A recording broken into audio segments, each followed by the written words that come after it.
Hey there, Dangar here. Today's video is about finally heading off on our trip up north to go and see Damien and Jess in Bundaberg, and is proudly sponsored by marineengine.com.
Finally the adventure begins. It's been a long couple of years working on Renko, getting it seaworthy again.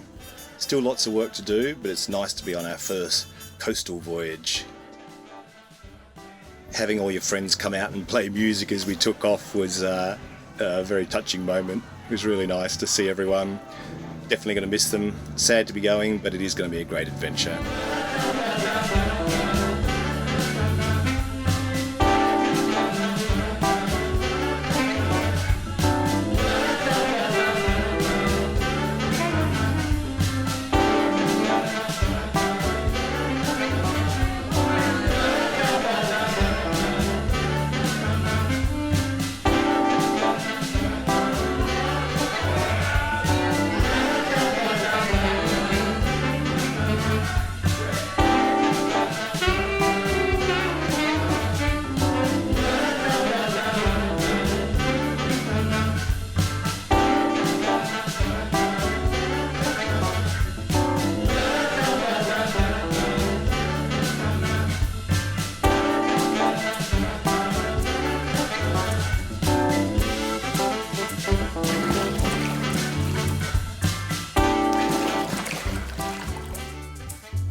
You think they're coming back?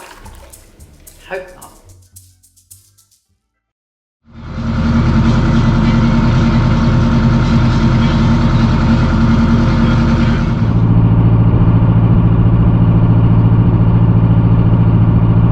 Refuge Bay tonight, then first thing in the morning we start heading north. Wonder how far we'll get by the end of next week. Well, we're finally off. Veronica and I both stayed overnight in the river one more night and then headed off next morning. He went early, I went late because of all the jobs I wanted to do. Couldn't even get the outboard off Red Dwarf to get it on board, just towing it. So many little jobs to do. Great sea conditions though, couldn't ask for better than this. So up to Newcastle tonight. Didn't manage to get this window in. I managed to weld up the hole that was here, but didn't manage to get the window in. It's quite tricky with the rubber.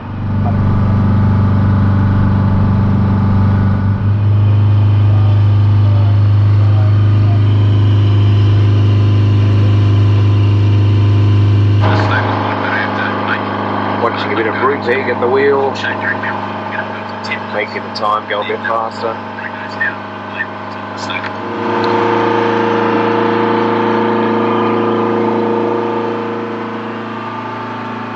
Almost there.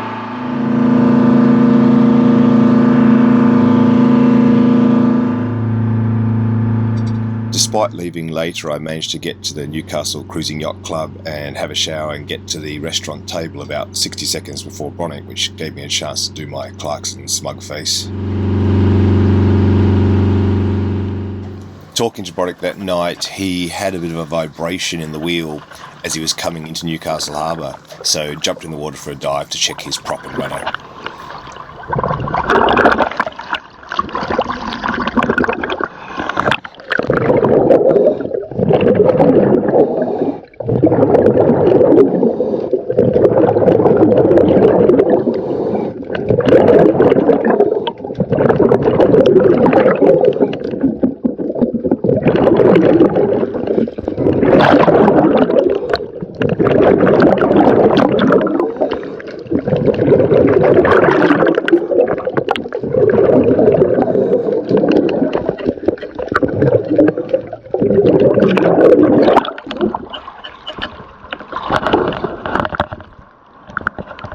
Fine, Bronick. Did you shake? Yeah, Cutlass bearing's got no play. Yeah. Cutlass bearing's rock solid. Nothing on it. Okay. A few barnacles. You might have lost it, you know. Yeah, the blades are... The blades are clean.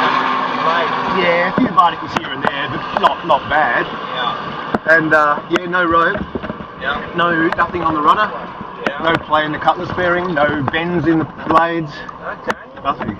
Okay, so we'll have a look here. Alright, just clean the prop on Renko and more importantly kind of clean the transducers. A few barnacles on the prop, but quite a bit on the transducers again. Not sure what the answer is there. That actually had a prop speed coating on it. I didn't take all the bases off because I don't want to damage the transducers, just took the tops off. When we pull out at Bundaberg, I might look at an anti-foul rather than the prop speed. Didn't seem to do a great job because it's not spinning like a prop, obviously. Alright, now diagnosing a bit of electrical weirdness. This VSR is connected. I've got the fuse out of the charger and shore power disconnected. It's only a single sensing from memory, so I don't think the voltage on the other side is significant, and it is 25.7. At the moment our house devices are draining the starting bank because the voltage is high on it and they're connected in parallel.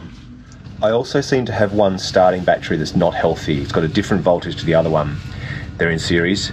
So I'm thinking I should put new starting batteries in to be on the safe side. But I'll keep diagnosing if something else is going on as well. So I've disconnected the starter side, which is where the alternator goes to, and both solar inputs go to. And the light's still on.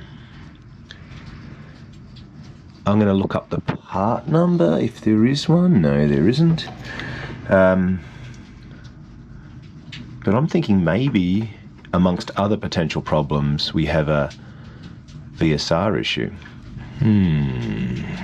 Weird. Alright, let's leave that disconnected and see what our current draw is. I've rejigged these switches slightly in a way that makes a bit more sense to me. Previously, starting bank came into this switch, and then this switch had to be on for current to come to the parallel switch, and then that had to be on to connect it to the house bank. So you actually needed both on. So now I've got it coming in here straight onto this terminal, so it automatically comes through to here, the power. Then if you turn this on, it's bridged even if this is off. Before these two were permanently connected, now this wire is on the other side of the switch, so when this is on, power comes to the VSR. If the VSR is stuck on, like it is now, and I turn this off, the banks are separated. If the VSR is stuck off and I turn this on, the banks are sort of manually connected. So I can manually connect, manually disconnect, or leave in automatic mode. And I think that makes more sense to me. So that's how I'm going to rewire this. While we were at the marina, Bronick and Kev gave me a hand putting the window back in with the new seal. Certainly made a huge difference having a few extra hands to sort of push from the other side, hold it, wriggle it, all that kind of stuff. Had it in no time and it seals really well. Thanks guys. One of the other optional things I didn't get finished before leaving Dangar is drinking water. Obviously not super necessary when you've already got Great Northern, which is pretty close to drinking water. So I am rigging up something really nasty just to see if I can get it working temporarily before I drill a hole in the deck and weld this stainless pipe in and do the permanent solution. Alright, what I'm going to do, I've never turned this on before, so I'm going to see if we can bleed the air out of it and get some water coming out of here when I turn the pump on, which is this switch. So I can hear a pump, that's a good start.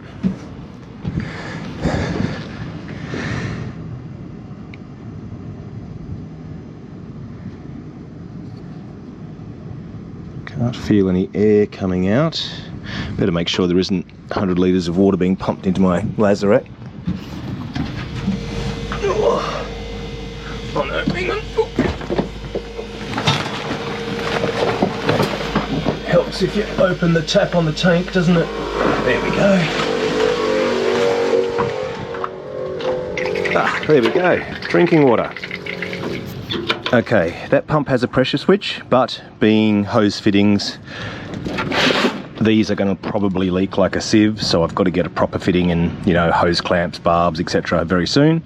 But we'll see if this does leak or not. And then theoretically, pump went off. So the pressure switch is kicked in. How good's that? Bronick's heading out now to fuel up. We're going to follow him and fuel up as well, so we can see how much fuel we used on the way up here. We ran about 16 to 1700 RPM on the way up. We're going to be running about 1400 RPM on the way to Broughton Island, because we're following Bronick a bit slower. So it'd be interesting to compare how much fuel we use between Sydney and here, and then Broughton Island and back to here, to work with Adrian, at those different RPM ranges. How much fuel we used and what our average speed was. Stayed at the Newcastle Cruising Yacht Club last 2 nights, and the Bowsers here just in front of their office, so we'll get some diesel.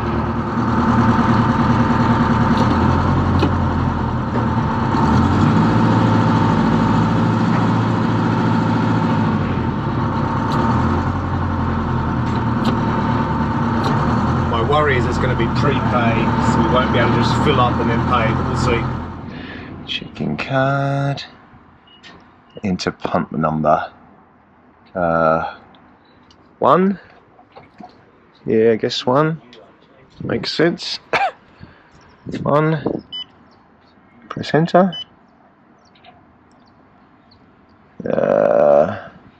What do we say? Credit card, who knows? Maximum value, and let's say 300. Because I really want to full. Only apparently. Oh, what's your PIN number, Vic? Let's not film that bit. Lesson: if you're coming here, don't get Bowser 1. It's the large high flow one. A receipt can be printed by reinserting and pressing enter. So 124 litres, 8 hours at 8 knots. Our track was 51 nautical miles, and I started it near the heads, and we filled up upriver. So I'd say we could easily say we did, oh goodness, probably at least 55, 56 nautical miles all up since we filled up. I'm going to stop track, and we'll save it. I called the track leg 1 in the Raymarine, so I'll just let myself know that this was leg 1, and ultimately it was about 56 nautical miles and 124 litres used at pretty much top speed. Not quite 1850s top speed, but you don't gain much in the way of knots. All right, let's get out of here and head up to Broughton Island. Beautiful spot, looking forward to showing that to you.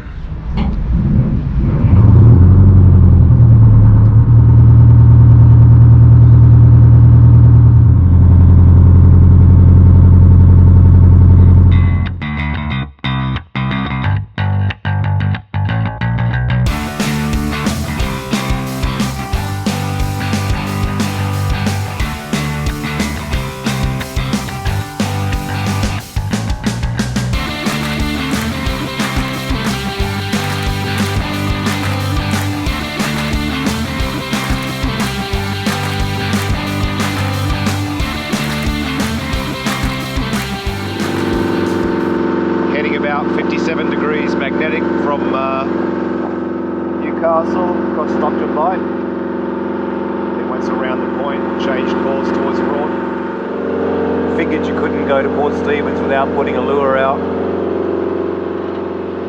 I need to service this reel. Rick gave it to me. Nice old reel, but definitely needs a bit of servicing.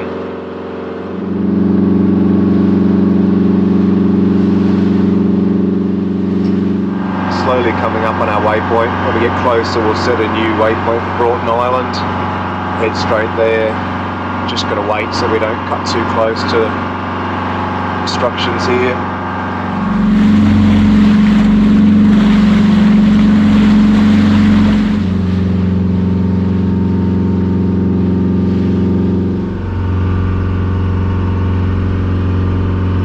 Around this northwest side of Broughton Island there's a mooring.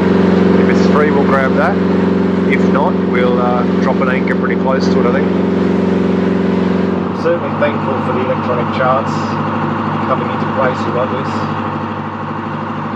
Looks like it was once some sort of rock bobby that we sort of went around then. We should have a clear run towards the mooring now. Just got to keep it on the depth. It's pretty much low tide at the moment. We only draw a metre, so I think we'll be fine.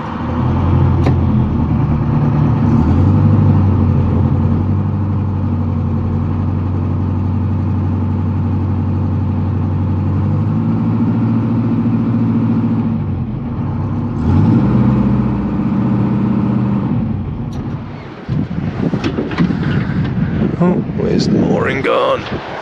There it is. Wow, look how clear the water is. Public mooring, 20 tonne max. 24-hour limit. Very good. Here we are. Sort of feels like it's all happening now. Pretty satisfying.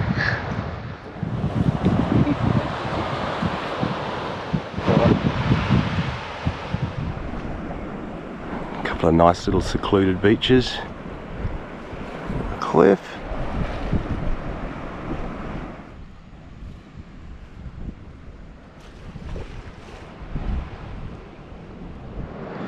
Not a bad morning. Supposed to rain a little bit today, but that's alright. About to get the yerba mate going. Thanks to Carl.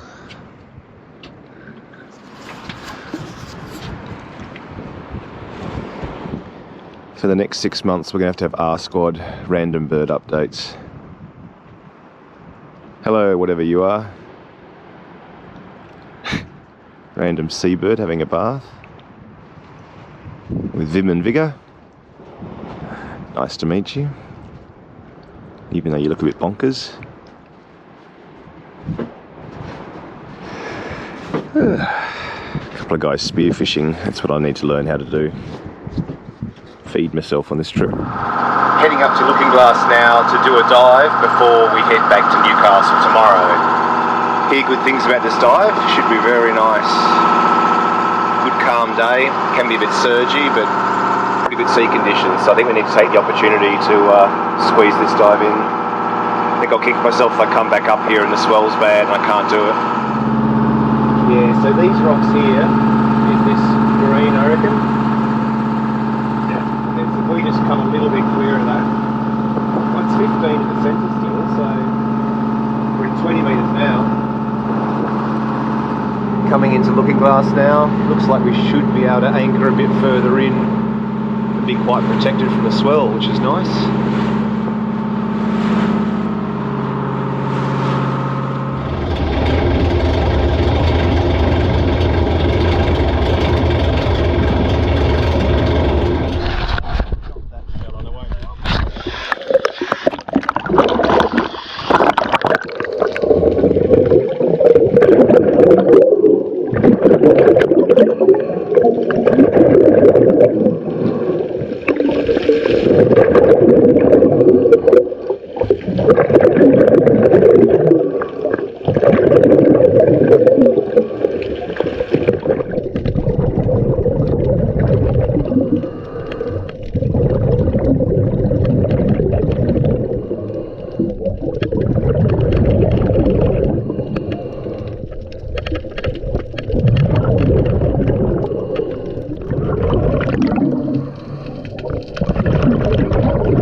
no idea where I'm going, so I'll come back with a person who does one day, but yeah, really nice to see. Leaving Broughton Island now, heading back to Newcastle. A little bit of a shame to be heading back south again, but I'm heading to Newcastle to meet Adrian to install the autopilot. Doing 1400 RPM, the same as when we came up the coast, but probably doing on average about another extra knot of what we were coming up due to the north-south current. So interesting to see an average of into the current and with the current, but definitely going to be a quicker trip back to Newcastle. Really nice flat conditions too. There's not even any wind shot, you know, it's just nothing.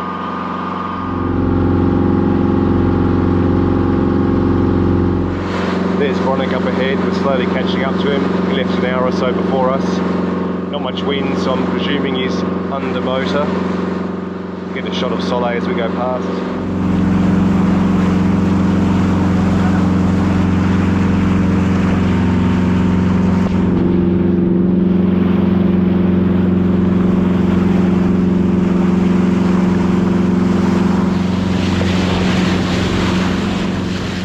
If you're going to head back south, it's always nice to have a bit of a dolphin escort along the way. They really do love playing in the bow wave of boats.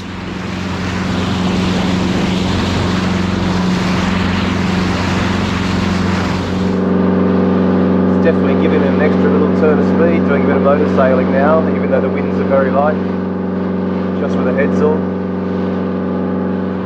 Chronic's just pointing round into the wind to get the mainsail up. Here they come.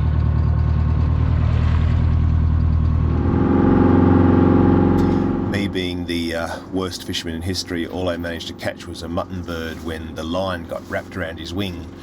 I reeled him on board and sat him in a chair. He stayed there probably for a good couple of hours actually before he sort of dried up and recovered from his waterboarding and got himself all preened and ready to go again. Our little buddy just recovered and flew off. Sorry mate, there's a lesson for me. Bit of a foggy morning. Uncle Steve-O bought me coffee. Thanks, Uncle Steve-O. Where's Barker? She's in the truck ready to go. Yeah. Well, thanks for watching. Really nice to finally be on the journey and getting some really good use out of Renko after a couple of years of working on it. Got the autopilot installed last week, did that in Newcastle with Adrian, so that'll be next week's video. In the meantime, we're heading further up the coast. Also, huge thanks to Pete, Carl, Kath, the Sundays and the Mother Pluckers for making that little departure music video for me. Very, very nice of you all. Thank you very much.